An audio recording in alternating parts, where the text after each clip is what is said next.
Hello, everybody. Good morning, good afternoon, and good evening, wherever you are on the small planet. And thanks to this Zoom technology, which is connecting all of us for the non-stop Aero and Astrophilatelic fun, as we advertise, as we promise, is going to begin. And I'm going to invite our first speaker of the day. I call him opening batsman, and he's member of the India Study Circle, British Airline Society, Imperial Airways Study Group, and so on. And it will be displayed on the slide. Since we are running a little late, and without wasting any further time, I'm going to invite straight away to Terry Hare-Walker.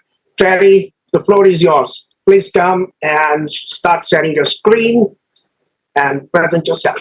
Thank you. Right. Well, thank you for inviting me for today's Zoom meetings. Right. I thought today I would show the connection between Britain and India and the development of the air route. After the First World War, the British government were keen to establish an air route between Britain, India, and eventually onto Australia. The first stage in this was the stage across the Middle East between Cairo and Baghdad. And so the RAF started to prepare a route between Cairo and Baghdad by ploughing a furrow across the desert. This was done by using crusty tractors, and it took several months to do, and it also needed fuel dumps. This is a photograph showing them preparing a fuel dump, and this is the track across the desert. The route was from Cairo, and it went through Caesar and Iraq. There was a landing ground here. It went to Rutbar Wells, where there was a fort where people could rest, and it went on to Baghdad. The first time the public could send mail on this route was on the 13th of October 1921. And this is a cover going on the first flight from Britain to Baghdad. The postage rate should have been 1 and threepence, but Iraq was a mandated territory run by the British government, and some members of the public thought that the Empire letter rate of twopence applied instead of the foreign letter rate of threepence. Hence, the postage paid was 1 and twopence. There was no postage due on this, as it was accepted at the time. The route between Cairo and Baghdad basically wasn't of any use for mail going to India, and so very little mail is found on this route. You're likely to find the odd cover that was meant to go to Baghdad, but was then redirected to India. So from Baghdad, it then went by overland route to Basra, and then by steamer to Bombay. And this is a cover that was from England, 23rd of October 1922. It arrived at Port Said and then trained to Cairo. It was flown from Cairo to Baghdad and then redirected to India and sent by surface to Basra and steamer to Bombay. It eventually arrived at Bombay on the 26th of November 1922. And it was redirected twice and eventually got to Multan on the 20th of December 1922. The letter on the left was postmarked from London, and that was July 1924. It was postage paid 4.5 pence, of which was the Empire rate, and that was flown from Cairo to Baghdad and then went by surface for the rest of the route. There was a survey flight by Alan Cobham. This was in 1924. And Stephen Smith arranged for various covers to be flown on this flight. And there were 3 different coloured printed commemorative cachets for the flight. Only the green one and the pink one were actually used, because the blue one, it was thought that once it was printed on black, you couldn't actually read what was on it, so that was not used on any of the covers. There's examples of a few of the covers here. That one's Akiab to Rangoon, Calcutta to Karachi, which is the return flight, and then Calcutta to London. Next, we have another flight by Alan Cobham, this time England and all the way to Australia in 1926. On this flight, unfortunately, his engineer, Mr. Elliott, was killed, and when someone over the desert in Iraq shot at the plane and killed Elliott, who was then buried in Basra. Once Stephen Smith heard of this, he designed some covers to commemorate this fact, which are these mourning covers. There were 2 mourning covers designed. This is one of the ones that was flown from Calcutta all the way to Australia, to Melbourne. There were I think there were about 38 covers actually flown, but most of them got stolen, and only 3 actually exist, and this is one of the 3. On the top cover is one that was flown all the way from London to Australia and is signed by Alan Cobham. On the return flight, the only covers carried in India or from India were 12 covers carried from Calcutta to Allahabad. In 1924, Imperial Airways was formed by taking over 4 private companies that were in existence, and it inherited all their planes and the routes which were to Europe, which were about 2,000 miles in total. It wanted to have the route or organise a route all the way to India, but planes weren't suitable to do that sort of distance. So it wasn't until 1926 that they were able to organise flights to India by having 5 special aeroplanes built, which were Handley Page DH-66 Hercules type aircraft. And the first of these flew in December 1926 on a positioning flight. Imperial Airways, on their monthly bulletin, gave information about the flight and what was happening. One of the DH-66 Hercules left Croydon on the 18th of December, piloted by Captain Wally Dodd, who had been appointed chief pilot on the eastern routes. One of the 4 passengers on the flight was Captain Tony Gladstone, who left the flight at Cairo. He was on his way to Khartoum to begin operating his experimental air service between Khartoum and Kisumu in Kenya. He carried with him an unofficial mail of 8 covers, of which one is on the right, which were then flown by the RAF from Cairo to Khartoum, and then by Gladstone himself on the first flight of his service to Kisumu. GEBMY continued as far as Baghdad, where the aircraft was eventually named the City of Baghdad by King Faisal. The Air Minister, Sir Samuel Hoare, left Britain on the 27th of December 1926 to open the route.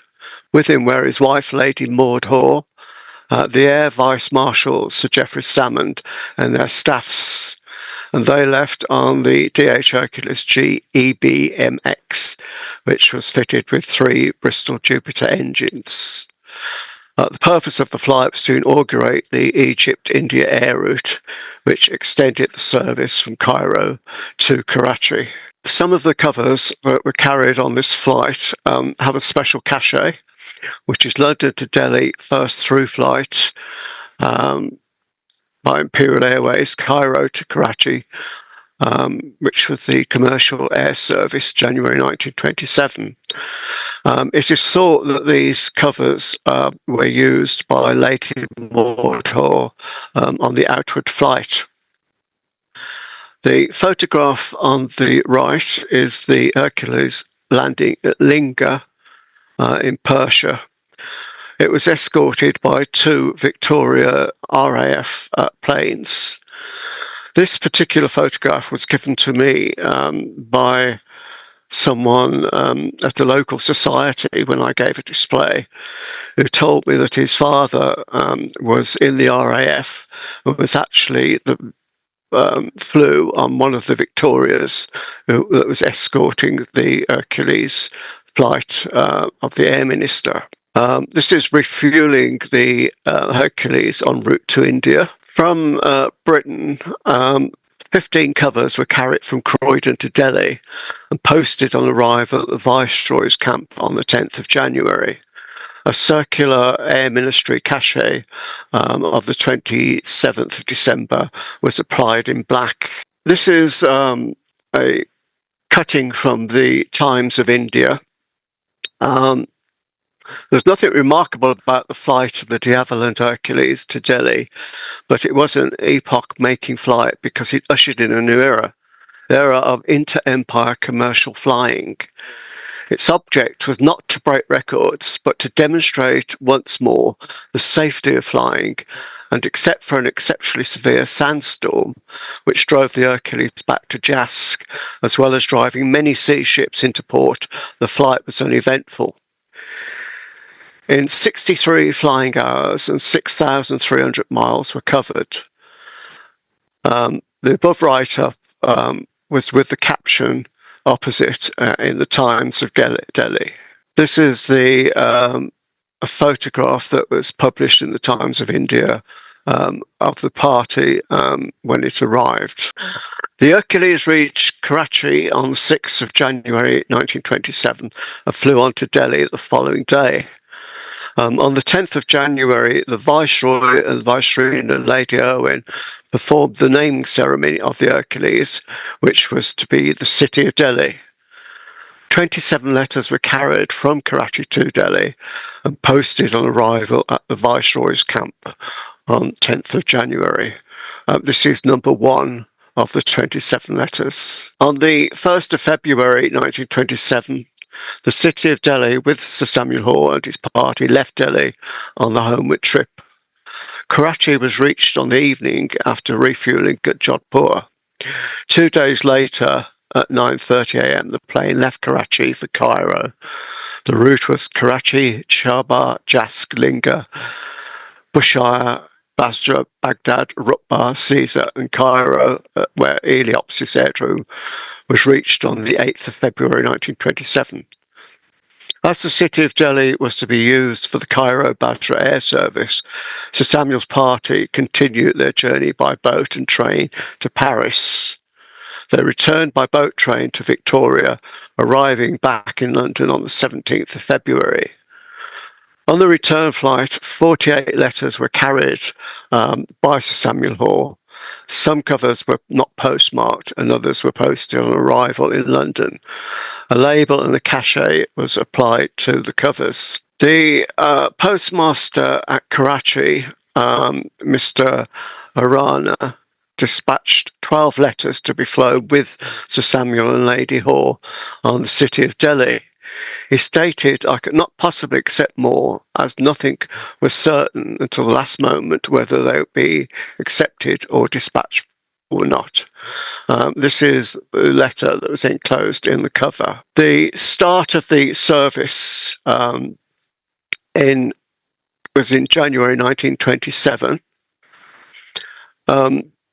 Although the Air Minister was permitted to fly over Persia to get to India for that particular flight, Persia, although it had agreed that Imperial Airways could use their airspace for the service, they, at the last minute, decided not to allow this to happen. And so the service could only be extended as far as Basra. This is a cover going from England to Basra on the first service by Imperial Airways in January 1927. And this is also a first cover going from England to Karachi in 1927. It was only flown as far as Basra, and then it went by steamer to Bombay and then to Karachi. Mail flown from India on the Basra-Cairo service. The first official dispatch was on the 15th of January 1927, although a few covers are known flown on the service before that. But as I say, this was officially the first service that was announced by the Postmaster General, and a special cachet was used for the airmail. The rate was 3 annas airmail rate plus surface rate, which was 2 annas for a letter. The service was operated fortnightly by the DH-66 Hercules. And as I say, the cachet was applied in red or magenta, reading airmail service Basra, Cairo. By an error, some of the cachets were stamped in black ink on the 12th of February. This was a mistake by the Karachi Post Office, as in all subsequent postings, the colour of the cachet was corrected. These are 2 covers that were flown on that third service, which is W4, with the black cachet. The first one is a Stephen Smith cover, which has just got the ordinary airmail rate plus the surface rate. The cover on the right is one that was sent registered. So that was a total of 8 annas, which is 2 annas ordinary postage, 3 annas air fee, and 3 annas registration. Covers should be struck with a red oblong cachet, but some covers are found with a cachet in violet. The cachet was discontinued on the 24th of June 1927, and the die of the oblong cachet was returned to Simla. During the period in which the oblong cachet was in force, about 120 covers passed through the Karachi Post Office with the cachet omitted. These covers were sent to the Director General of the Posts and Telegraphs, explaining that these covers were sent for commercial purposes, and without the cachet their value would depreciate. The Director General sanctioned the cancellation, and these covers were then sent to Simla, but when they returned, the cachet was in violet instead of red. Nearly all the covers that have got the violet cachet were sent by SOMAC, arranged for all these covers to be sent on the service for commercial purposes. This is a registered cover that was sent back from Simla after the cachet was applied. The earliest recorded mail from India with a violet cachet is dated the 28th of January 1927 from Bombay. These are 2 covers that originally didn't have a cachet on them, and when they arrived at Basra, as they were to go by airmail and didn't have a cachet, the Iraqi postal authorities gave a airmail label on both of them, so they could then be sent by airmail. But when these were returned back to SOMAC, these were then sent to Simla to have these cachets put on them. The services changed from fortnightly to weekly, starting from Basra on the 16th of April 1927 with service W8. These are two SOMAC covers carried on the first weekly service from Basra, backstamp Basra the 15th of April.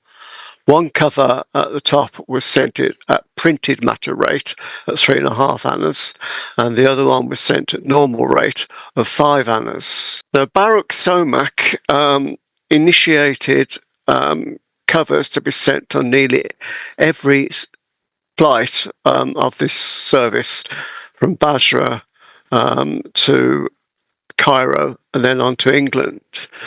And he arranged for covers to have all sorts of stamps and things on them that are basically illegal. I mean, here we have three state stamps on the cover, which should not have been accepted. Here we have a 1 anna with an inverted 9 pies stamp, which was put on deliberately. Some of his customers were asking for covers to be designed for their needs with different sort of things on them. And here we have a postcard which has got the half anna that's slightly to the left, which is a variety, a shifted variety. The postcard itself says all 3 pies pairs and blocks containing the variety with the PNS of the pies joined by the stroke reading RS's. And these cards are the half anna variety shifted from the stamp. If you keep any of these, you can send us premium covers on them in exchange. Baruch SOMAC was responsible for sending many hundreds of covers on this service between Basra and Cairo. And a lot of the covers that we find are from him, and I would imagine nearly all collectors of Indian airmails on this who have got this service are going to have Baruch SOMAC covers in their collection. In the period between the 25th of June and the 8th of September 1927, letters posted in India for the Basra Cairo at no special cancellation whatsoever. And various airmail etiquettes were used. This is a British one, and this is one that was quite probably had printed SOMAC properly printed, as I don't find them on any covers sent by anybody else other than SOMAC. The postage rate on both covers was 5 annas. Note illegal use of the IEF stamp on the lower cover. Again, something that SOMAC had arranged, and I'm sure that when he handed these covers into the postman in Bombay, because he was probably the best customer at the post office, these things were let to go by airmail. A new cachet by air within a circle was brought into use on the 15th of September 1927 by the Karachi Post Office. Some of the cachets are in black and some are in blue. The covers also have an airmail label. Again, these are 2 SOMAC covers, one at printed matter rate, one at normal rate. Again, 2 state stamps of Jin State on there, which are totally illegal, but got passed through the post office. Indian airmail labels inscribed airmail in white letters on a blue background were issued in sheets of 25 on ungummed paper on the 16th of March. This is a cover postmarked 16th March, carried on that first service with the official airmail labels. This is a Stephen Smith cover. From the 24th of March 1928, it was possible to send mail on the Marseille to London route, which meant that mail was accelerated by 1 day. and the cost of sending mail on this route was 3 annas. If you were going to send mail by surface as far as Marseille and just use the Marseille to London service, there really wasn't much advantage in doing this. And so very few covers from India are found just using the Marseille-London service. This is a Stephen Smith cover dated the 4th of May, sent by sea, so a cover from Bombay, sent by sea to Marseille, and then it was flown from Marseille to London air service.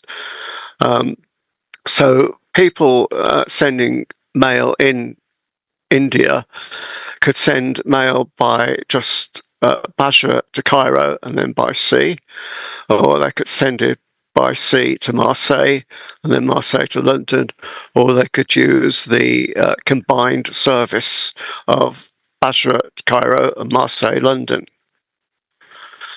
Special covers were printed for the to be carried on the two services, which made sense. The Aero, the cost was 2 annas ordinary postage, 3 annas for the Basra Cairo service, and an extra 3 annas for the London Marseille London service. About 60 of these special covers were printed. This is one of the early timetables by Imperial Airways for their winter service, 1928-29. The first service going all the way to India departed from England on the 30th of March. It wasn't by air all the way. It was Croydon to Basel by air, Basel to Genoa by train, Genoa to Alexandria by flying boat, and Alexandria to Karachi by a DH-66 Hercules. This is a photograph of the departure from Croydon on the first service. Special covers were printed by Imperial Airways for this flight. This is one of the publicity covers. This was sent by Francis Field. The total weight of mail carried to Karachi was 500 pounds, and a further 136 pounds was collected en route to India from the various stops. This is one of the official covers sent registered with a special publicity letter inside. It is signed by Captain Wilcoxon, who piloted the City of Glasgow, which was on the first stage. There was various sorts of commemorative mail sent on this first service. This is the index of the Aero field, which was a publication in Sutton Coldfield in England by Francis Field, signed by Stephen Smith. We carried on the first service. And the stationery people, Dickinson, had special cachet put on covers and an insert greeting some of their customers. An official cover flown on the inaugural service was this. This was going to Lieutenant Colonel Shelmsdene. He had been appointed first Director of Civil Aviation in India, and sometime after the death of Sir Sefton Branca, he was transferred from India on his appointment as Director of Civil Aviation in Great Britain. This is a cover carried from Athens to Alexandria on the first flight, and this is one of the flying boats that were used on part of the service for the Mediterranean section. Again, publicity covers. This one's carried to Basra and one to Alexandria. A cover carried from Bashar to Karachi on the first outward service, flown by the City of Jerusalem, backstamped Karachi on the 6th of April. There was an official commemorative cachet applied. After leaving Baghdad, the City of Jerusalem was forced to return to Baghdad due to a sandstorm. but the machine made up some of the lost time, and when it arrived in Linga, it was only 45 minutes late. This was one of 6 recently discovered covers. When I say recently, it was about 5 years ago, which was from the Mungavin archive, which contained quite a lot of pioneer covers. A cover on the return flight, or rather the first flight from India on the service. This is addressed to Saval Vivian, who was one of the passengers on the flight. He was a government director of Imperial Airways from 1925 to 33, and this is the letter that was inside the cover. This is the photograph of the mail arriving, or rather the passengers and crew arriving at Croydon on the 7th of April 1929 from India. The cover on the right, which has got the cachet of Rutbar, would have been flown from Baghdad. The flight left Baghdad earlier than it should have done, and so the Baghdad mail was left behind and was then flown by the RAF to Alexandria to catch the flight. And that's the end of my presentation, and these are the references that I've used for this presentation. Thank you for looking at my presentation and listening to me. Thank you very much indeed, Terry, for the insightful and very informative presentation on this very complex subject. And I now request to the participants to ask the questions, please. If you have any questions, you can put it in the chat box and ask to Terry. So, Terry, thank you. Fantastic presentation. Absolutely loved it. I also just want to give a shout out. I noticed we have Lawrence Kimpton in the talk as well. Lawrence, your book on this has been a fantastic resource for anyone interested in this route. So, yeah, we see you now. We're going to spotlight you. Just a minute. Not so easy. Right? There you go. Yeah. Thank you very much for your kind words. Great to have you. Absolutely. So just a quick comment, Terry, that I wanted to add was the 1927, Basra-Cairo flight was essentially to give some time advantage to mail from Karachi and Northwest India. It offered no advantage whatsoever to mail leaving Bombay. The weekly P&O steamer would leave Bombay on Saturdays. So Saturday morning, you had the mail cut off in Bombay, which would then go via Egypt all the way to England. So mail from Karachi cut off was Thursdays. Once this flight started, the mail did not have to come from Karachi to Bombay. It continued on the BISN fast mail service from Karachi up to Basra. From where it went on the Basra-Cairo flight, which means instead of cutting off on Thursdays, it could actually cut off on Saturday evenings. So if you take from a postal history perspective, what I find interesting are covers postmarked Karachi or other parts of Northwest India. Mail from Bombay is purely philatelic and doesn't serve any kind of, doesn't offer any postal advantage, despite instead of 2 annas, the franking going up to 5 annas to cover the 3 anna air fee. So just thought I would mention that it may be of interest to people on the talk. Anybody want to ask any questions? Yes, Purvila sir. Yeah, I have a question. There was a red air label or air mail etiquette which was shown in one of the covers. That was very unusual. I have a comment on that, Mr. Terry Hare-Walker. Yeah, I think that some of the airmail labels on the SOMAC covers were probably SOMAC had them printed for himself, because I find that covers sent by other people don't have any of these airmail labels at all. So I think they were just initiated by SOMAC. Okay, thank you very much. Thank you. Any more questions, please? It looks like Terry has covered all the points. No questions. Terrific. Terry, thank you very much. Very, very interesting talk. And it's amazing how you've been able to put such a complex history together for us. Well, thank you. It was just a selection of covers. It's impossible to show everything in such a short time.